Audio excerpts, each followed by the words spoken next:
Hi வணக்கம், welcome to positive tribes. ஏதாவது ஒரு விஷயம் உங்களை ரொம்ப ரொம்ப ரொம்ப பாதிச்சிருதா?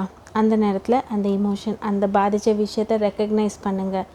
ஆமாம், இது நடந்துச்சு அப்படின்றத உணருங்க. அதுலேருந்து நான் வெளியில் வரணும்னு நினைங்க. அதுக்கு ரீப்ளேஸ்மெண்ட்டாக ஏதாவது ஒன்று கொடுங்க. லைஃப்பில் இந்த ரீப்ளேஸ்மெண்ட்டுங்கிறது ரொம்ப ரொம்ப முக்கியம். யாரை பற்றியாவது நமக்கு ஒரு நெகட்டிவ் தாட் இருந்துச்சுன்னு வச்சுக்கோங்களேன், அவங்க அதுக்கு பதிலாக ஒரு நல்ல தாட்டை நமக்கு ரீப்ளேஸ் பண்ணிட்டாங்கன்னா அவங்க மேலே இருந்த கோவங்கள் மறைஞ்சிரும் இல்லையா? அதே மாதிரி நம்மளோட டிசப்பாயின்மெண்ட்ஸ் நம்மளோட எதிர்பார்ப்பு ஈடாயிடுச்சுன்னா அந்த டிசப்பாயின்ட்ஸ் மறைஞ்சிரும்.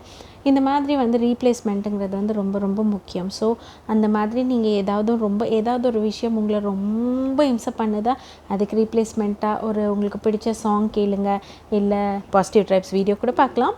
அண்ட் ஏதாவது நல்ல புக் படிங்க, இல்லை குழந்தைங்களோட விளையாடுங்க, இல்லை கார்டனிங் பண்ணுங்கள், இல்லைன்னா ஒரு கலரிங் புக் வாங்கி கலரிங் பண்ணுங்கள்.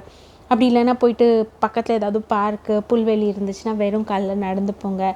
இதெல்லாம் இல்லையா, மழை பெய்தா மழையில் போய் ஜம்முன்னு நனைங்க. இது எல்லாமே உங்களோட அந்த பெயினுக்கு ஒரு அழகான ரீப்ளேஸ்மெண்ட்டாக அமையும். இன்னொரு பதிவில் உங்களை சந்திக்கும் வரை நன்றி, வணக்கம். கீப் வாட்சிங் பாசிட்டிவ் ட்ரைப்ஸ்.